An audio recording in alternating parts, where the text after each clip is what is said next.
G'day, welcome back. Today I'm returning to my series of edge cases. I haven't done one for a while, just a short video where I'm going to look at the concept of floating squares. Now, the idea of floating squares is covered by a couple of YouTube videos, and also it seems to have been covered in Dvorestsky in his endgame manual. And the idea is, you can see it with the little thumbnail there, that if a pair of pawns complete a square which reaches the back rank, then those pawns ordinarily will be able to advance, and one of them will queen. Now, that's a simple enough concept, but the problem is there are a number of conditions which actually have to sort of apply for it actually to be strictly true. So the idea is that you have that rule of the floating square, but it can depend upon whether the attacking king has free tempi, so that he can sort of move the pawns when he wants to, or indeed whether there are zigzag positions which can be created. So we're going to look through all of those for mainly the positions of pawns separated by 1 rank, 2 rank, and 3 ranks, which will correspond to pawns of side 3, side 4, and side 5. And that's where I'm going to sort of look at the edge cases and sort of show the variations which sort of apply and what's kind of happening. Now, this rule is it actually really does apply in the real world. Now, because I've seen a few blogs on the Dvorestsky material, I know he covers this game which I show there, which is Stoltz versus Nimzowitsch. And so you can see the point here that in the diagram position, Nimzowitsch plays a pawn to f4, which is kind of a breakthrough, and white takes it, and then you have that square which actually of a d pawn and a g pawn, and the square reaches the first rank, and so black is in a winning position. But this position is quite tricky. You just don't take the pawn. So we'll have a look at that at the end. So the idea is, I think, to bear in mind is that although it's a very dry theoretical rule, you do actually see it occur in real endgame positions. I'm going to go over that to Stoltz-Nimzowitsch one. There are a lot of others, and actually I think I might end up doing another video where I actually search for these in real world and see how they were played out, or indeed whether the player realized that the opportunity existed there. Okay, so for this I'm going to go back and use my simulator, so I'll switch over to that in a bit. I realized for this actually it was very easy using the 7-piece table base. I'll explain why in a bit. That's on my other machine. I haven't put it on a NAS yet or not, so I'll be recording for another machine for a little while. Okay, scratch that. I've decided a bit easier to set up a network drive using Samba, which I've done, so I can access the 7-piece table base rather than setting up OBS and all my settings on my other machine for recording purposes. So we're just going to stick with the same process for now. Okay, so let me open up the capture screen and have a look at what we're going to be looking at today. So we're going to use this simulator, which I've been playing around with.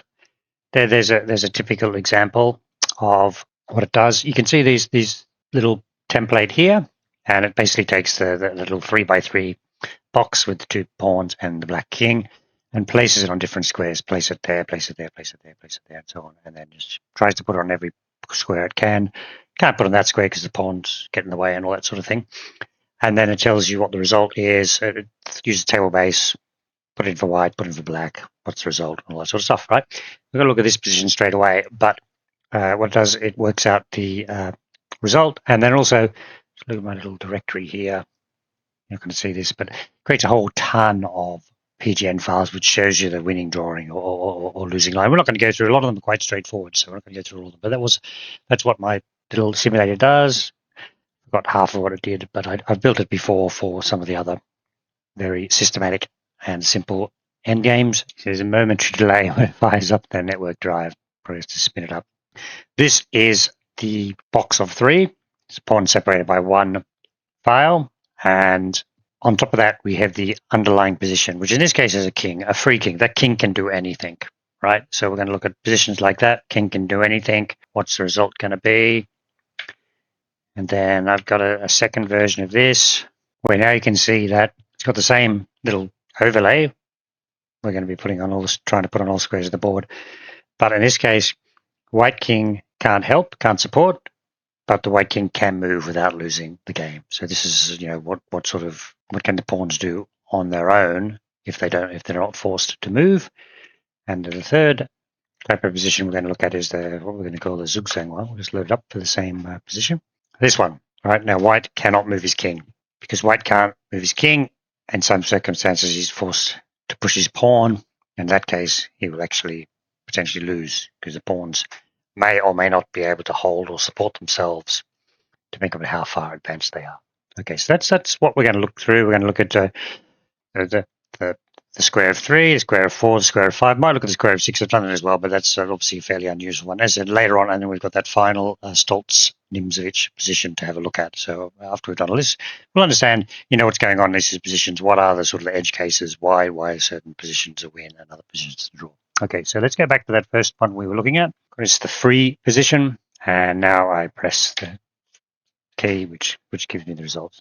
So basically, you can see wherever that 3x3 box is put, 3x3 box here, is basically a win for white, because the white king can go across and support the pawns. Obviously, 2 pawns are wins. However, what is the reason for black being able to gobble those pawns first? So basically, this is a position where the pawns in this position, if they don't have to move, they can support themselves. So let's have a look at why that's the case. Okay, so this is the position we're looking at, and if black does nothing, white's just going to walk his king over.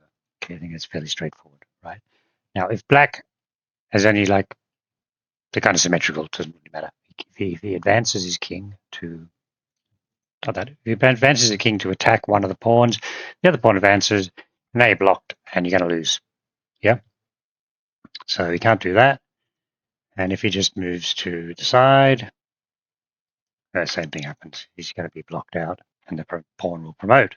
So the only thing black can do is stay there. Now, if we move the pawns back 1 row, let's quickly do that while we're here. In this case, black does have move possibilities, which we'll get into a little bit later. It becomes important, right? Because black can advance his king there. And then I was in this position, still lost. Black can go back with his king. And then now if one of the pawns advances, they're lost. Right? The pawns had to stay on the same row. Right, so basically, obviously, white would not advance his pawns. But just want to see this situation where if the white pawns aren't on the 6th row, which is where that 3x3 box becomes important, i.e. it reaches the last rank, you can't advance them. Right, just that we're getting ahead a little bit, but just to sort of show some of the sort of the different possibilities which are there. So if we go back to the simulation, you can see all those squares are winning because white just doesn't move his pawns and the king will march over. Okay, good. That's the case of 3x3. Okay, so we can quickly do the other possibilities. Also winning in the case of this separated by 2 files. Now you can see why. I mean, if you think of a situation where, go here, let's just quickly modify this board. If the black king ever got to attacking one of these pawns, then the other pawn would simply advance, and then black couldn't take that pawn and would have to back off again. So you can see that the pawns being further separated, there's not that the pawns can't sort of have that sort of force field they created in the previous example. So basically, black cannot attack pawns, which is what we're looking at in this situation. So once again, white's king will march over, and just for completeness, we can quickly do it for the case of an extra file of separation. Once again, it's all winning. And you can see that because of the pawns separated by 3 ranks, putting the leftmost pawn on d6 is the furthest across to the right. You can put the position. Okay, so that should be fairly straightforward, right? These pawns can hold themselves if they don't have to move, and the white king can march up. Now we want to start looking at is cases where the white king can move but cannot support. Right, let's go through those one by one. We'll start off with the separated by 1. Okay, now we've got kind of a very different thing. Oh, by the way, you've noticed I've changed this program. It's actually trying to sort of give you a sense. This is from the white perspective. Red is win, green is draw. Either side to move. The Zugzwang position depends on whose turn to move, and cyan there is just losing. We can normally forget about cyan. All it means is that the black king is so close it can run across and support his own pawns. Okay, so ignoring those cyans, you can actually say that basically it is a win if the pawns are on the 6th rank, which means the floating square reaches the last rank. So absolutely right.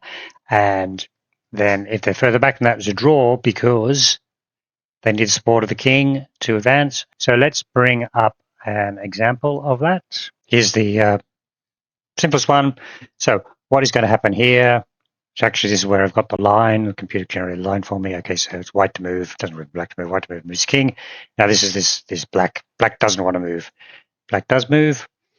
advance the pawn, got a queen, right? So that's why this position wins on the 6th rank. So let's have a look at why it doesn't win on the 5th rank. Let me load up that one. Here's the position. White gives up the tempo. See, this is the position I was just saying. Okay, so this is the variation I was showing earlier where the black king steps back. Expects for the side, he might get in trouble. He steps back. Now, the given line here is just kings oscillate. And, okay, here's the pawn advances. Let's continue line king h1. So now what do? We just back to king 7. I haven't got this line loaded up. And if this pawn advances, it gets gobbled. If this pawn advances, it gets gobbled. So black is just going to oscillate between his two squares, c7 and c6, and that's the draw. If you drop back to c8, then he'd lose because the pawn would advance and the floating square would reach the end. So that's why the floating square looks like this. For this case, if you get to the 6th rank with your 2 pawns and your king can give up tempos, wonderful. And if you can't, then it's a draw, which is exactly what the floating square formulation tells us. Okay, let's move on to the 4x4 version of that. Okay, this sort of position you got. Pawns are separated by 2 files, and the king will only be able to oscillate backwards and forward, can't support the pawns. So let's see what we get here. It's actually exactly what we want. If the floating square reaches or goes past the 8th rank, it's a win. So that's obviously the case if the pawns are on the 6th rank or the pawns are on the 5th rank. Pawns on the 4th rank is actually a loss. Have a look at a couple of these implications. So for instance, let's look at what happens when the pawns are on the 5th rank. Let me load that up. Okay, so this is the position we're looking at. White has freedom of movement, can't support his pawns. The floating square reaches the final rank. So let's go through a typical line. It's actually push the pawn. Black cannot attack the other pawn because the B pawn, because the E pawn would go through. So he attacks the E pawn and he pushes the other pawn. Obviously, one of these pawns is going through. And it's a zigzag thing. He has to bite the bullet, take one of the pawns at a certain point in time. So that is why when those pawns have reached the 5th rank and the floating square reached 8th rank, it is a winning position with the white king able to move, although it didn't need to move in this case. Okay, so that's why in the 5th rank they win. So let's go back and see what happens when the pawns are on the 4th rank. Let's just go through one line, see what's happened here. White moves his king. Black picks up the pawn, grabs the pawn before it gets back to the queening square, and now obviously he's going to win this position. In this case, trying to sort of do this metric, you can see in this case the 3 pawns can hold themselves, but the 4 pawn box cannot, right? Because the king will pick them off. And then let's have a look at the next possibility, which is the 5 square box. And you can see it's the same situation. The pawns which are only 1 file apart can sort of protect themselves, but you can see these other possibilities don't. Like, so these pawns are too far back. So let's have a look what the line given by the engine is.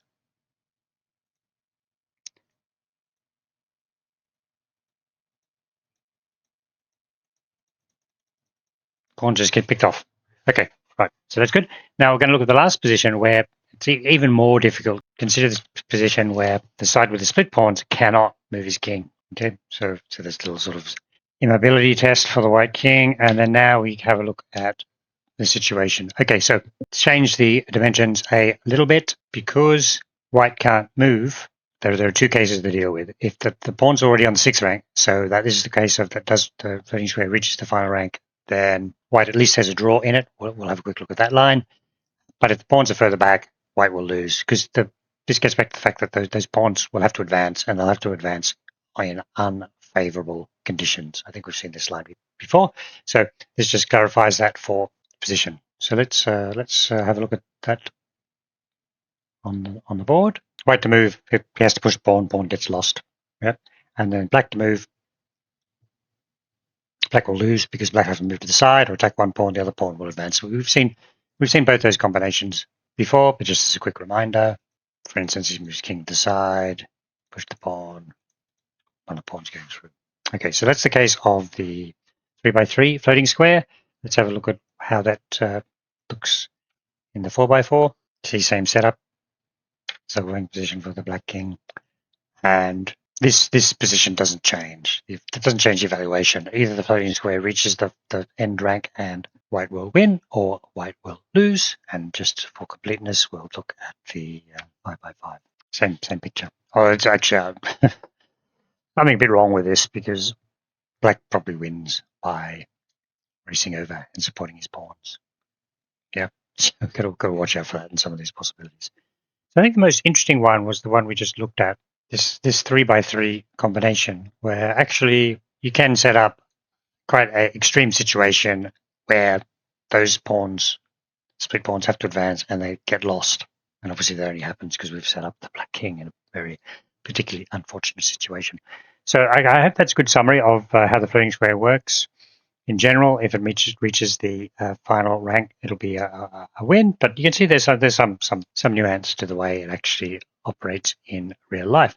Now, what we're going to go and have a quick look at this Stoltz-Nimzowitsch game, which actually has a real-world example of floating square. One thing I sort of was quite curious about, just a quick look, because I've just done a screen grab of a picture I took of the book I got, Chess Praxis, which actually has this game in it. I mean, Nimzowitsch, you get My System and the Chess Praxis, so the two books you own entertainingly in descriptive node. Nimzowitsch doesn't completely focus on this breakthrough he does, but you can see that after the exchange of rooks, he's played pawn knight 5, then played pawn bishop 5, and it gets taken, then he's got this floating square of 4x4. We'll see this in the real board, but that's the game we're going to have a look at, and it's the one which I believe Dvorestsky, I've seen a couple of blogs, Dvorestsky looks at this game in particular, so we're going to go and have a closer look at that now. We'll just start this position. So this is a mistake, swapping off rooks. In fact, a lot of analysts were saying, rook to a3, for instance. Yeah, easy after all. Okay, the breakthrough takes, right? So now we've definitely got floating square, which reaches the end rank. So done the analysis, that'll be winning. There's actually very little white can do about it. Now the problem is obviously black does not take the f pawn because then the b pawn would run away. So this is the trick. It's a really clever move. Just step back. Now we're ready to advance our own pawns. And what's white going to do? So there's a few different lines given here, but let's just go with the game continuation. He pushed a5. We advance our pawns. Got to do something about that. Didn't do anything about it. So this is now we after he spent 2 tempos, we spent 1 tempo to step back to basically block those pawns. Now white covers the g pawn, but now the d pawn sacrifices itself, and the black pawn goes through. And you can try a few different lines. We go back here rather than the game continuation. We can do b6 instead. What happens there? We advance our pawn. We're not going to waste another tempo with our king, a bit like that Reti endgame, until we have to. So maybe white steps back. Okay, we just advance our pawn. You can see that those 2 pawns separated by 2 files are unstoppable. And that's why this is a really interesting position. What you really got to think about in an endgame position like this is the number of pawns doesn't matter. It's how close they are to queening and can they support themselves and queen. And the problem here is after the exchange, any tempo which white uses is kind of wasted. And if he pushes this pawn, well, that pawn's further away than these 2, so it won't get there soon enough. That's 4 squares, that's 3 squares. Right, so very well calculated endgame by Nimzowitsch. Okay, hope you enjoyed that. That was just, I wanted to sort of understand how this floating square worked in sort of, what are the boundary conditions? Why does it work? Why doesn't it work? What sort of, king mobility do you need? And then I think this real endgame example is sort of demonstrates how you can use it in your own games. Okay, hope you enjoyed that, and thank you very much for watching.